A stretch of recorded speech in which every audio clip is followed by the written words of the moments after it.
Now, J-Lo, when she and A-Rod broke up, he was cheating on her. All the tabloids had the fact that he was dating some reality, secretly, star while he was supposed to be living with J-Lo.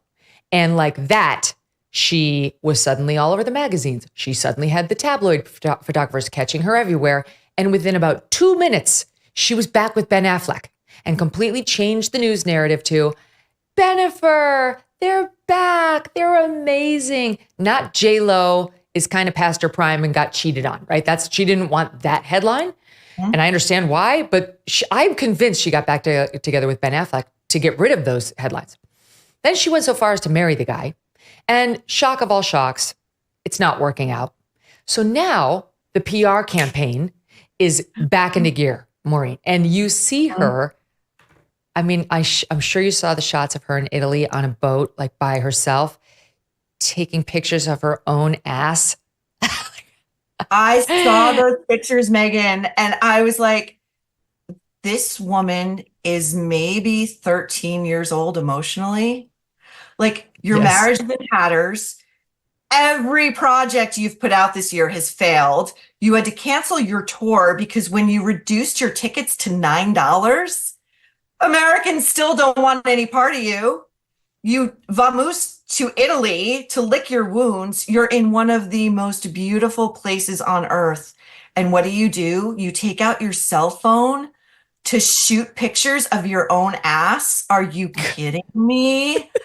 Oh my Lord. I think we've talked about this before, but for anyone who hasn't seen her documentary called The Greatest Love Story Never Told about her and Ben Affleck, I mean, never told.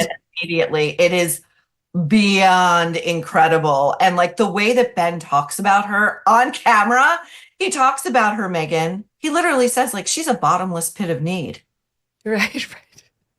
This is her husband. Oh my Lord. And then the shot of her in Coach, that was like chef's kiss.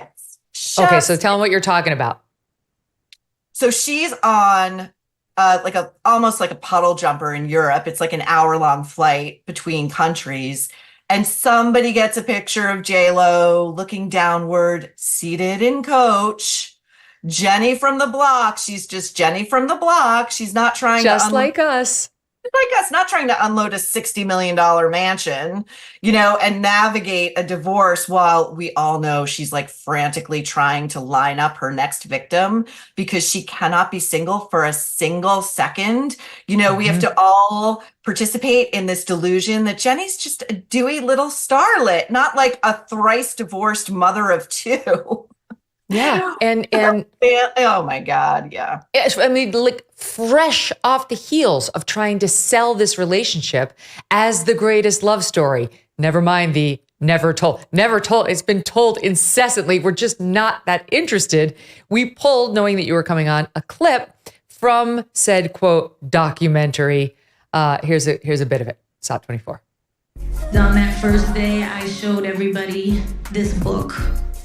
This book is a book that Ben gave me on our first Christmas back together. It is every letter and every email that we wrote to each other from 20 years ago and today. It became like our Bible, and we just left it there in the studio. And people would thumb through it. They're like, can we look at it? It's like, you've been showing all the musicians all those letters that, and they were like, yeah, we call you Pen Affleck. And I was like, oh my God. What's a love letter from your husband if you don't share it with the world? Right. I mean, Jenny from the block is such a strong, proud Latina, a real woman who gets shit done, but it doesn't mean anything if the world, and by the way, the 35 songwriters she had to hire to articulate this great personal love story do not have access to the J-Lo and Ben Affleck quote unquote Bible. And, watching that documentary, which I did with my jaw on the floor the entire time, what really struck me was there's a real strain of cruelty in there because that Bible, which she so proudly holds up to the camera, is dated 2001 to 2024 and counting. And what that says is he was writing to her the entire time he was married to Jennifer Garner, the mother of his 3 children. On what planet does this woman feel the need to try to humiliate a woman that in her mind, she's like vanquished, as the one who landed the amazing Ben Affleck, the alcoholic, degenerate gambler who, despite his protestations, we all kind of believe screwed the nanny in the house. Yeah. Yeah. Who finds Republicans so disgusting, he won't even act in a movie across from one. That's from his own lips. So she was just fine with him, marrying him. And now that it's going south, he must be destroyed. We're seeing all the articles leaked about how he's mean, he's sourpussed. She's done all she can, Maureen, but he's just too unhappy and unlikable to save. She's really got to move on now. It's like this is yet another failed marriage for her. She's trying to dump it all on the guy, right? She's taking no responsibility. I tried. I did my best. I lied to everybody about the greatest relationship. What more can a girl do? I guess it's back to my ass. I'm sorry. I have zero respect for this person, and I see what she's doing with the tabloid press. And America's too smart to fall for this. She's failing. She's failing in all of her professional lanes.